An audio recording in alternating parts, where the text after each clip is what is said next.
सोनो chemistry online channel class number 23 English medium batch run कर रहा है चैप्टर नंबर 13 पर, जो कि नाइट्रोजन कंटेनिंग कंपाउंड का चैप्टर है।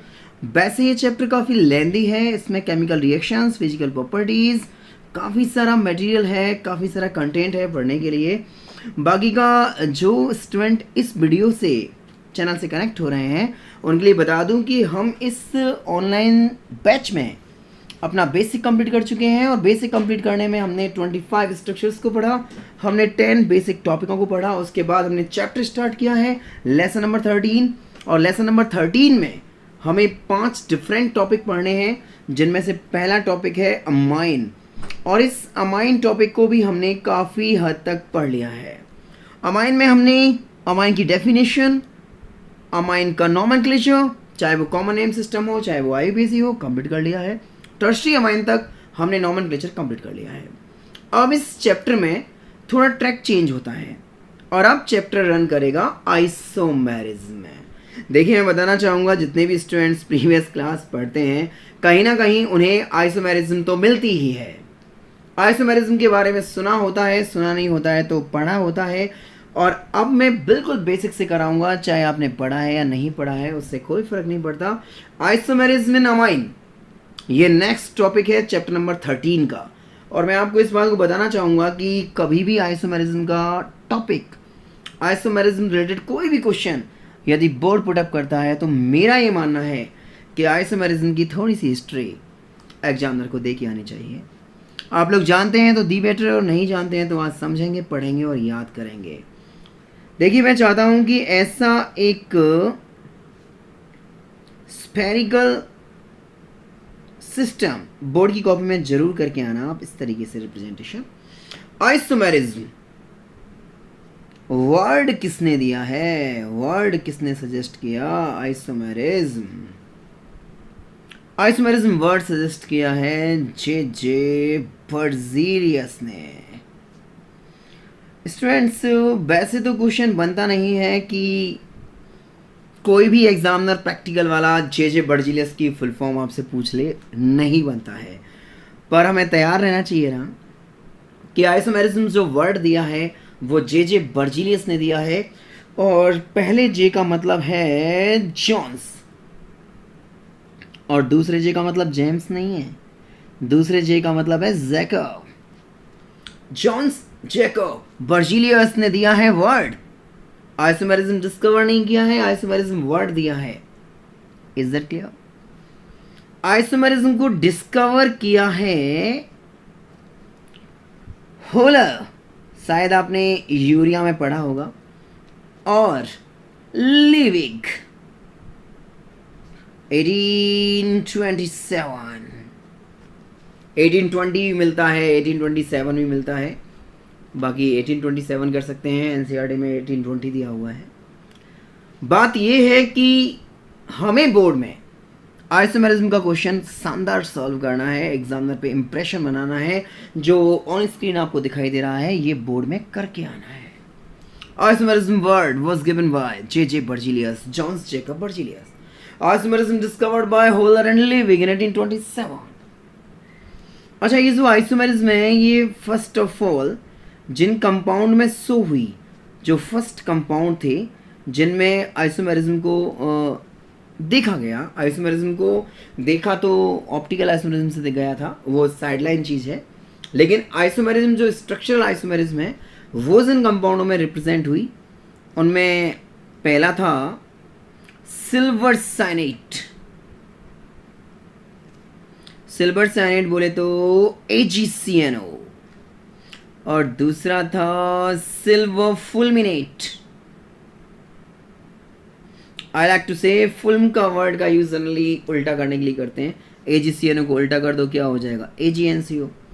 स्टूडेंट्स, ये नॉलेज प्रैक्टिकल वाला एग्जामिनर पुटअप करता है, इस बात की गारंटी है कि आइसोमेरिज्म के इन क्वेश्चंस को एग्जामिनर पुटअप करता है। और आप पता होगा कि राजस्थान बोर्ड में तो एनसीईआरटी को हटा दें, एनसीईआरटी में तो वो चैप्टर नहीं है, राजस्थान बोर्ड में तो अलग से चैप्टर है आइसोमेरिज्म का, वहाँ ये चीज़ें आपको याद करनी पड़ेंगी। तो प्लीज़ तैयार रहिए। Isomerism word Jöns Jacob Berzelius, isomerism discovered by Wohler and Liebig. And first compound जो थे आइसोमेरिज्म को रिप्रेजेंट करने के लिए वो थे सिल्वर साइनेट और सिल्वर फुलमिनेट। अच्छा, आइसोमेरिज्म की लिमिट आप लोगों को पता होनी चाहिए, नहीं है तो जानिए। आइसोमेरिज्म केवल तब रिप्रेजेंट होती है जब मॉलिक्यूलर फॉर्मूले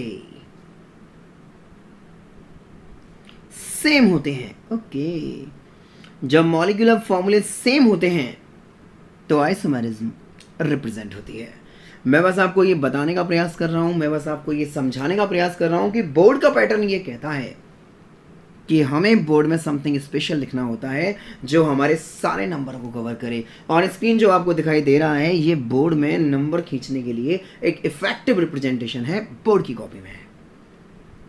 आइसोमेरिज्म इन एमाइन में मैंने पहले आपको आइसोमेरिज्म के बारे में कुछ समझाया है और मैं चाहता हूं कि ये आइसोमेरिज्म आप बहुत अच्छे ढंग से बोर्ड को रिप्रेजेंट करके आए।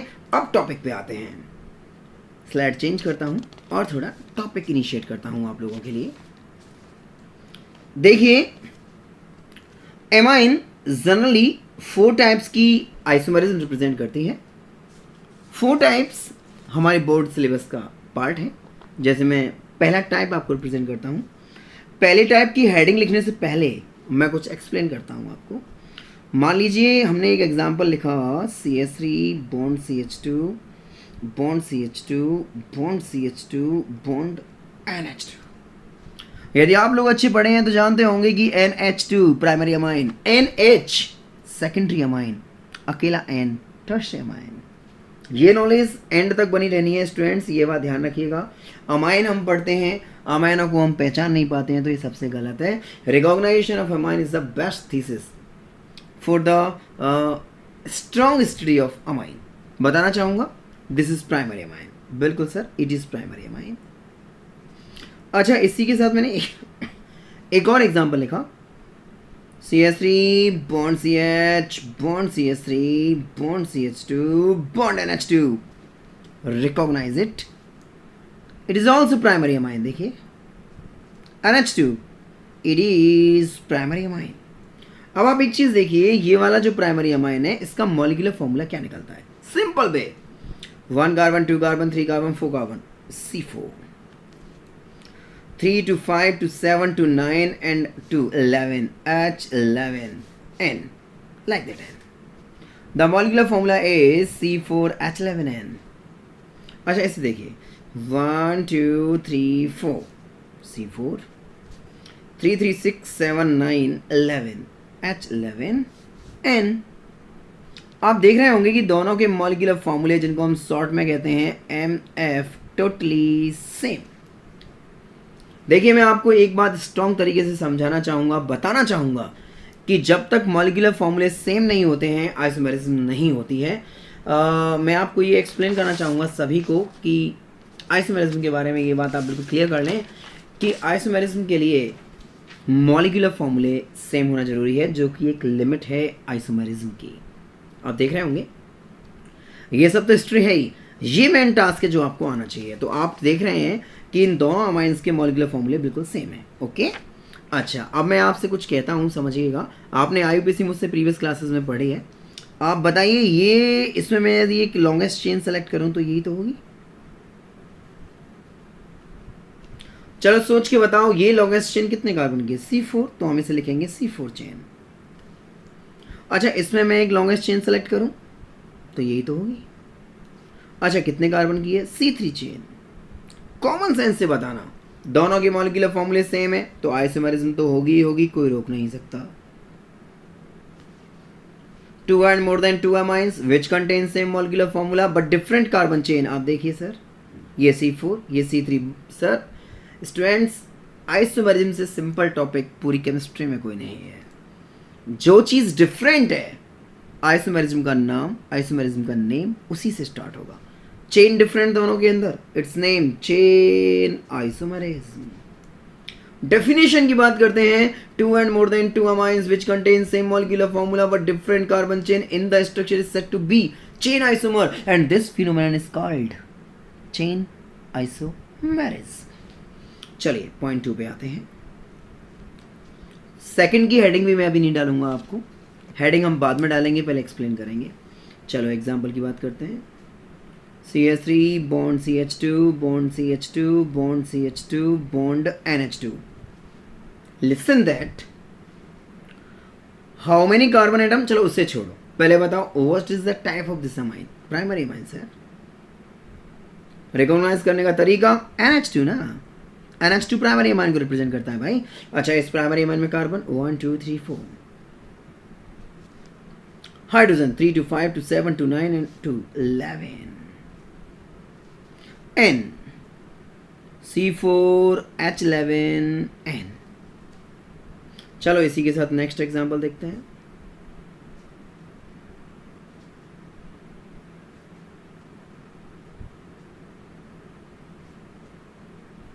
Like that. What is the type of amine? Amine, primary amine. Okay. How many carbon atom? 4. Hydrogen 3 to 5 6 8 11, N. Molecular फॉर्मूले सेम. क्लियर है ना. देखो सिंपल तरीके से समझो यार, गलती के तो चांस बिल्कुल नहीं होने चाहिए. मॉलिक्यूलर फॉर्मूले सेम है. ओके, अब हम first of all carbon chain देखते हैं. Carbon chain 4 carbon, carbon chain 4 carbon.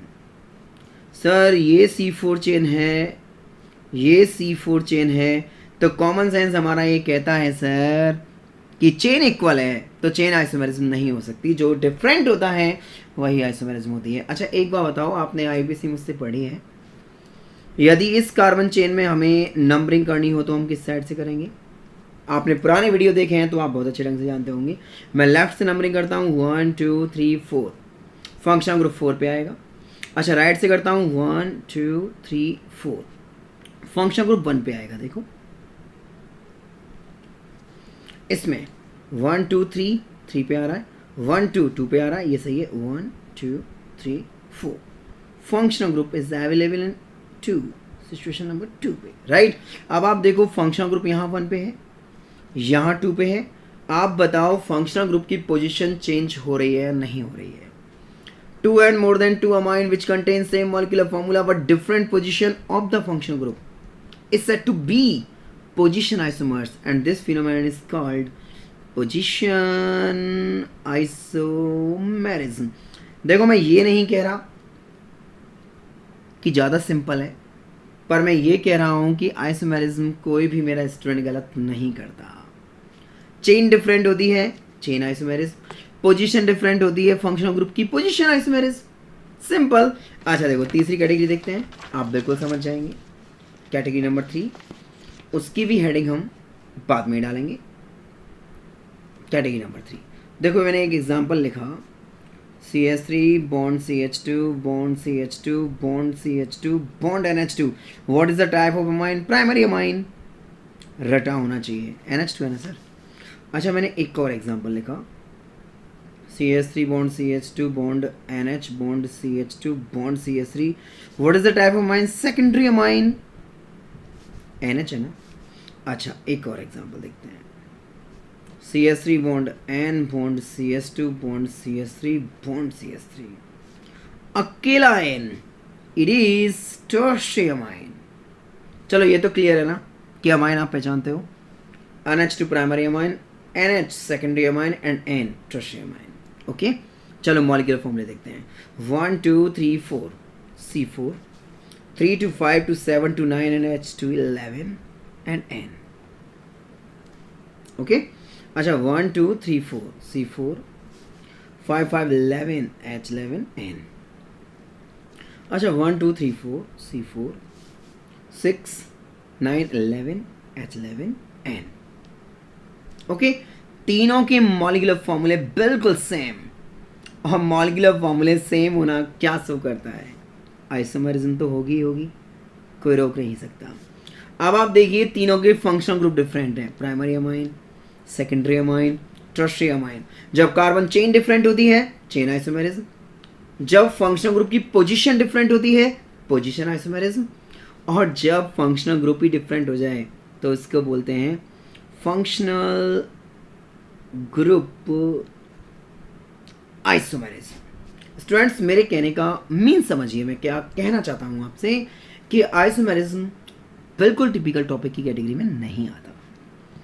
Isomerism की हिस्ट्री को हम याद रखते हैं, स्लाइड में देखते हैं वापस से। Isomerism word was given by J.J. Berzelius, John Jacob Berzelius. Isomerism discovered by Höhler and Liebig in 1827. Isomerism was firstly obtained in silver cyanide and silver fulminate compound, which the formula of these compound is are AgCNO and AgNCO. The main limit of isomerism is molecular formula same. Okay. 4 types के isomerism amine represent करते हैं, जिनमें पहली हमने isomerism पढ़ी, देखें chain isomerism. Chain isomerism में क्या डिफरेंट होगा? चेन डिफरेंट होगी। ये C4 कार्बन चेन है, ये C3 कार्बन चेन है, मॉलिक्यूलर फॉर्मूले सेम है, चेन डिफरेंट है, चेन आइसोमेरिज्म। बात करते हैं पोजीशन आइसोमेरिज्म की, तो पोजीशन आइसोमेरिज्म में क्या डिफरेंट होता है? फंक्शनल ग्रुप की पोजीशन डिफरेंट होती है। मान लीजिए ये फर्स्ट पे है, आप देख रहे हैं, ये सेकंड पे है, पोजीशन टोटली डिफर है, तो ये पोजीशन आइसोमेरिज्म की कैटेगरी में जाएगा। अच्छा, बात करते हैं फंक्शनल ग्रुप आइसोमेरिज्म की, तो आप देखिए जरा, primary amine, secondary amine, tertiary amine, तीनों के फंक्शनल ग्रुप डिफरेंट हैं, फॉर्मूले सेम है, तो 2 and more than 2 compounds which contain same molecular formula but different functional group in the structure is said to be functional group isomerism. Functional group isomers, and this phenomenon is called functional group isomerism. कुल मिला के मेरे कहने का मतलब सीधा ये है कि आइसोमेरिज्म कभी भी दिक्कत नहीं देती। आइसोमेरिज्म को हम बहुत अच्छे ढंग से बोर्ड में रिप्रेजेंट कर सकते हैं। साइडलाइन उसकी हिस्ट्री लिखकर हम अपने टॉपिक को इफेक्टिव बना सकते हैं। लास्ट आइसोमेरिज्म, जिसे हम मेटामेरिज्म बोलते हैं, उसे हम आपको नेक्स्ट वीडियो में कराएंगे। बने रहिए चैनल के साथ, देखते रहिए सोनू केमिस्ट्री लगातार। Have a great night and sweet dream from Sonu sir.